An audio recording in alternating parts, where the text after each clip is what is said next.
വൈകുന്നേരം ചപ്പാത്തി ഒക്കെ വിചാരിച്ചതാ. അപ്പൊ ചേട്ടന് മോനെ ഇന്നും ചോറ് തന്നെ വേണം എന്തൊക്കെ ഉണ്ടെങ്കിൽ. അപ്പൊ അരി കഴുകി അടിച്ചിട്ടുണ്ട്. പിന്നെ 2 പട്ടിക്കുട്ടികളും ഉണ്ട്, അവർക്കും ചോറ് കൊടുക്കണ്ടേ. സാധാരണ വെള്ളം വെച്ച് വേറെ പാത്രത്തിലൊക്കെ കഴുകാറ്. കുറച്ചുകൂടി ചോറൊക്കെ ഉണ്ടാവാറുണ്ട്. കുറച്ച് ചോറല്ലേ വേണ്ടു.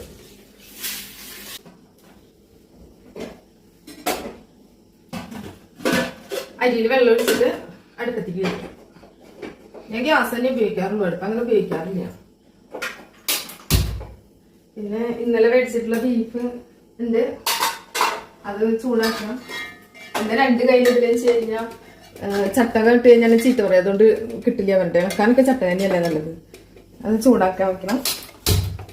പിന്നെ ബോട്ടി വാങ്ങിച്ചിട്ടുണ്ടായിരുന്നു, ഇന്നലെ അങ്ങനെ അധികം കഴിഞ്ഞിട്ടില്ല. അപ്പൊ അതും കൂടി ഇട്ട് ചൂടാക്കണം. ചേച്ചി കഴിഞ്ഞിട്ട് 3 അടുപ്പ് ആകുമ്പോഴാണ്.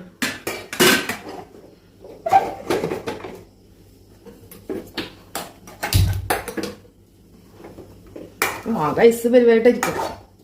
ഇത് കഴിഞ്ഞാൽ അതൊന്നും ശരിയാവുള്ളൂ. ഇന്ന് ഇതൊക്കെയാണ്. എനിക്ക് മോൾക്കും ബീഫും ബോട്ടിയും അങ്ങനെ ഇഷ്ടമില്ല. ചില്ലി ചിക്കൻ ഫ്രൈ മേടിച്ച് കൊണ്ടുവരുന്ന വിചാരിക്കുന്നില്ലെങ്കിൽ മുട്ട ഓംലേറ്റ് ഉണ്ടാക്കണം. ഇത് ഇത്രയൊക്കെയുള്ളൂ. സാധനങ്ങളൊന്നും എടുത്ത് വെച്ചിട്ടില്ല. ഫ്രിഡ്ജിൽ സ്ഥലം ഉണ്ടാക്കിയിട്ട് വേണമെന്ന് തോന്നുന്നു. കാടമുട്ടയാണ് മോൾക്ക് ഇഷ്ടമായിട്ടുള്ളതാണ്.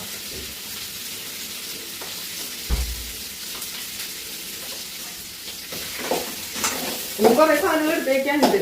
ഞാൻ അതൊക്കെ ചെയ്യാൻ നോക്ക്. ജോലി കഴിഞ്ഞ് വന്നാലും ഇതൊക്കെ ചെയ്യണം. കുളി കഴിഞ്ഞ് ചേട്ടൊരു പോക്കുണ്ട്. പിന്നെ വരിക 10 മണിയായിട്ട് വരും. ഒന്നും സഹായിക്കാൻ കൂടില്ല. ആദ്യമൊക്കെ സഹായിക്കാൻ കൂടിയതുണ്ടാവും. ഇപ്പൊ ഒന്നും സഹായിക്കാൻ കൂടുന്നില്ല. പച്ചക്കറി ഒന്നും അരിഞ്ഞില്ല. അങ്ങനെ അരിഞ്ഞ വെച്ചെന്ന് വേറെ എന്തെങ്കിലുമൊക്കെ വെച്ചേനെ. കുറെ സാധനങ്ങൾ എനിക്ക് എടുത്തേക്കാണ്ട്. അതൊക്കെ കഴിഞ്ഞിട്ട് വേണം തുണികളാക്കിയത്.